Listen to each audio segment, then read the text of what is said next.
When we were in Mexico a couple weeks ago, we were visiting this site, and this family walks by us, and the dad is yelling at his kid, and not like using a strong voice to command attention or whatever, to draw attention to himself, but like yelling at it like a disrespectful, demeaning, really. I'm trying to use different words. I'm trying not to use the words like bad, awful, okay?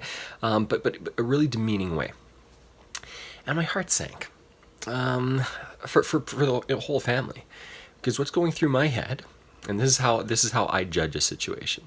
What's going through my head is, poor kid. This kid is being raised in shame. That's how they are taught to do things. Is you are nothing. Okay.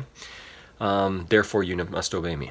And I also felt bad for the dad, going, man, this dad doesn't have any skills to be a parent. Well, that might be inaccurate, okay?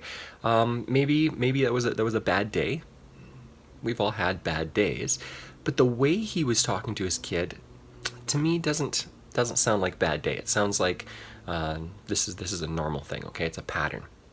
And you can usually tell this with people. And the way abuse works in families is it's done privately.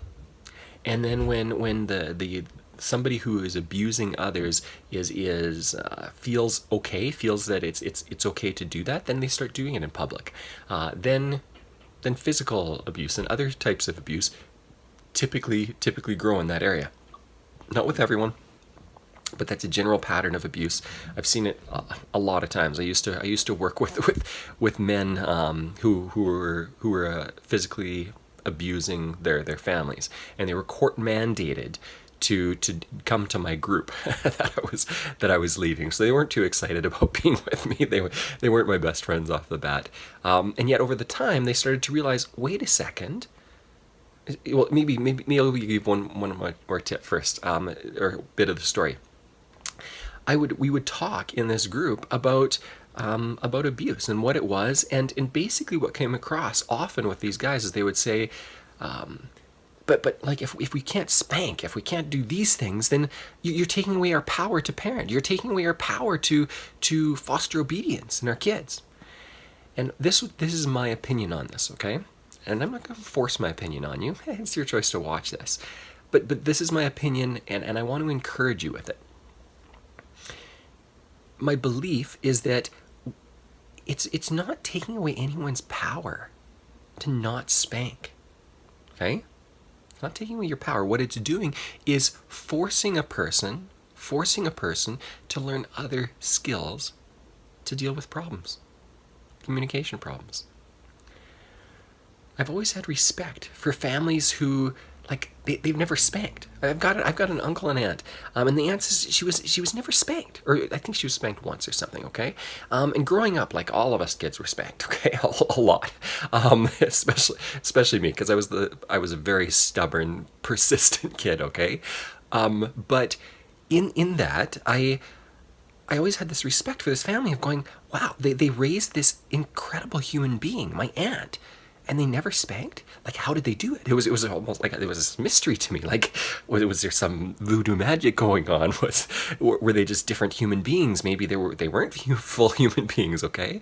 As a parent myself, what I've realized is that the more skills, the more tools I have to interact with my family, the less I feel impelled to use a demeaning word, or to use physical force, or to use something like that.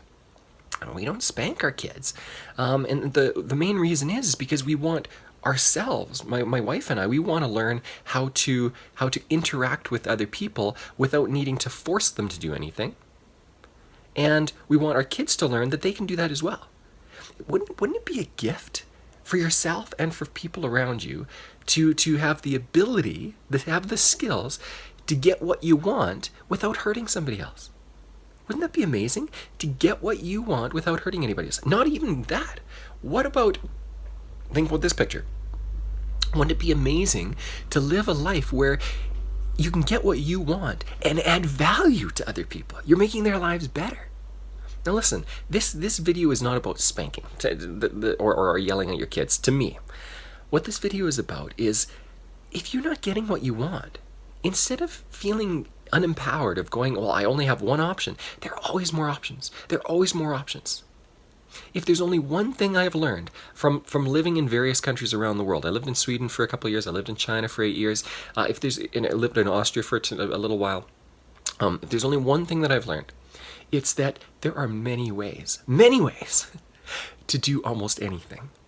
And even though they seem weird at first, if you get used to learning other ways of doing things, you can get what you want. We've got the English idiom, there are more than one way to skin the cat. And that's true. There are many ways to get something done. So here's my encouragement to you. If you're struggling with relationship problems, it might be with your kids, it might be with your partner, your spouse, it might be with your parents, your relatives, your friends, or your teachers, or your students, or whatever it is. What I'm going to recommend you and really encourage you to do is look at yourself as potentially someone that can change.